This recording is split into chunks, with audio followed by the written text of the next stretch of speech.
รับเข้าสู่ Channel ของจริง Baby จิงโกะนะคะวันนี้เรามาในหมวดแต่งตากันบ้างคือถ้าใครติดตามคลิปแต่งหน้าจริงเนี่ยก็น่าจะพอรู้เนาะว่าจริงเป็นคนที่ชอบปัดขนตามากๆซึ่งวันนี้เนี่ยเราก็จะมาสอนการปัดขนตาให้เป็นช่อสวยๆแบบในรูปอย่างนี้เลย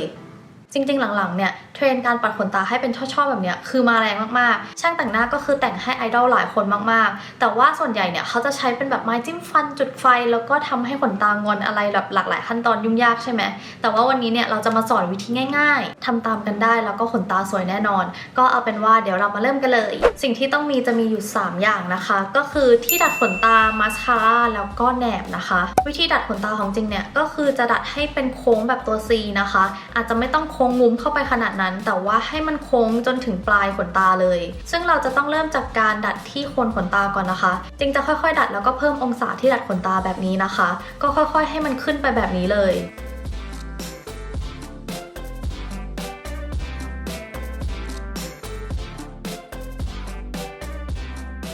พอดัดขนตาเสร็จเราจะมาปัดมาสคาร่ากันนะคะมาสคาร่าที่จริงใช้วันนี้เนี่ยคือปัดแล้วขนตาเป๊ะทั้งวันจริงๆอันนี้จะเป็นตัว Maybelline The Falsies Lash Lift นะคะอันนี้หัวแปรงเขาจะมีโค้ง2ด้านเลยแปรงลักษณะนี้จะยกโคนขนตาได้ดีแล้วก็ทำให้ขนตาเด้งงอนใครอยากให้ขนคิ้วเรียงเส้นสวยอย่างนี้ก็สามารถเอาไปปัดคิ้วได้นะคะก็จะเป็นเหมือนการลิฟต์ขนคิ้วไปด้วยเลยก่อนปัดมาสคาร่าอย่าลืมเช็ดด้วยทิชชู่ก่อนนะคะมาสคาร่าจะได้ไม่จับตัวเป็นก้อนเลเยอร์แรกจริงจะซิกแซกโคนแบบเบาๆนะคะแล้วก็หวีขนตาออกมาอย่างนี้ทำซ้ำๆให้เนื้อมาสคาร่าเกาะขนตาทั่วๆนะแล้วพวกหางตากับหัวตาอย่างนี้ให้ใช้หัวแปรงค่อยๆปัดเก็บรายละเอียด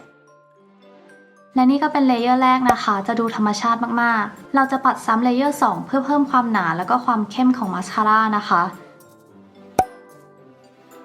และจะปัดอีกเลเยอร์เพื่อให้หนาพอและเนื้อมาสคาร่าเพียงพอสำหรับการจับช่อด้วยแหนบนะคะส่วนตัวจริงว่า3เลเยอร์กำลังสวยเลย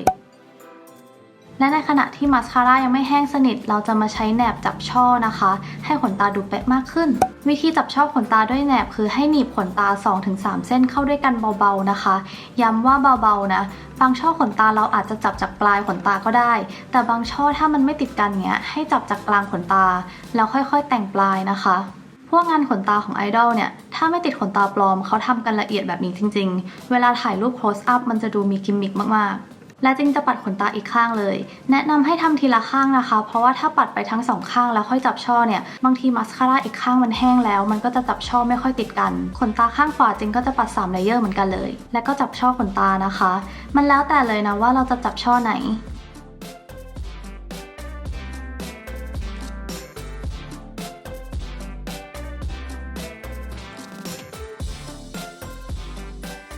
ขนตาบนเรียบร้อยเราจะมาปัดขนตาล่างกันนะคะเวลาปัดขนตาล่างให้ใช้หัวแปรงค่อยๆปัดให้เนื้อมาสคาร่ามันติดขนตานะจึงจะถือหัวแปรงแบบตั้งสลับกับการหวีขนตานะคะ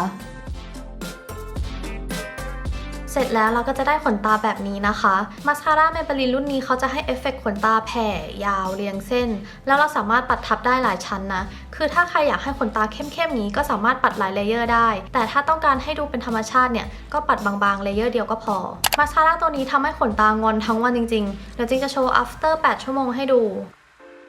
นี่นะคะจะเห็นได้ว่าขนตาเรายังคงทรงเดิมไว้อยู่คือยังโค้งยังเด้งอยู่คือเวลาซื้อมาสคาร่าเนี่ยแนะนำให้เลือกมาสคาร่าที่โฮลเคิร์ลเราทั้งวันจริงๆขนตามันจะได้ดูเด้งสวยบางคนปัดมาสคาร่าแล้วขนตาไม่งอนเด้งเนี่ยก็ต้องไปลิฟต์ขนตาเป็นพันเนาะแต่จริงๆมาสคาร่าที่มันโฮลเคิร์ลให้อยู่ทั้งวันจริงๆมันมีถ้ามาสคาร่าดีเนี่ยเราก็จะสามารถเซฟคอสแล้วก็ประหยัดเวลาไปได้เยอะเลยอันนี้เดี๋ยวจริงเปรียบเทียบตอนที่ลิฟต์ขนตาให้ดูนะคะจะเห็นได้ว่ามันแทบไม่ต่างกันเลยคือตัว Maybelline The Falsies Lash Lift อันเนี้ยเหมือนเป็นอีกหนึ่งทางเลือกสำหรับคนที่อยากลองลิฟต์ขนตาเพราะว่าอันนี้เขาให้เอฟเฟกต์ใกล้เคียงกันมากแล้วก็ปัดง่ายมากนะคะอยู่บ้านก็สามารถเหมือนเราลิฟต์ขนตาได้ถ้าถามว่าตัวนี้แตกต่างกับรุ่นอื่นๆยังไงเดี๋ยวจริงจะทำชาร์ตเปรียบเทียบให้ดูนะคะคือตัว Maybelline The Falsies Lash Lift เนี่ยเขาจะเน้นให้ขนตาเราดูเหมือนแบบไปลิฟต์มาคือมีความเด้งงอนเรียงเส้นดูเป็นธรรมชาติและตัวนี้ก็กันน้ำนะคะโดนน้ำขนตาก็ไม่ตกถ้าเป็นตัว Push Up Drama แท่งยาวๆฝาม่วงชมพูตัวนั้นเขาจะเน้นหนาเด้งแผ่ ปัดแล้วเหมือนติดขนตาปลอมต่อขนตาอะไรอย่างนี้นะคะใครชอบงานขนตาแนวนี้ก็ต้องตัวนี้เลยส่วนถ้าใครไปเล่นน้ำเนี่ยแนะนำรุ่น Hyper Curl ฝาชมพูแท่งดำนะคะตัวนี้คือมาสคาร่าในตำนานที่ทุกคนต้องมีนะคะหรือว่าต้องเคยใช้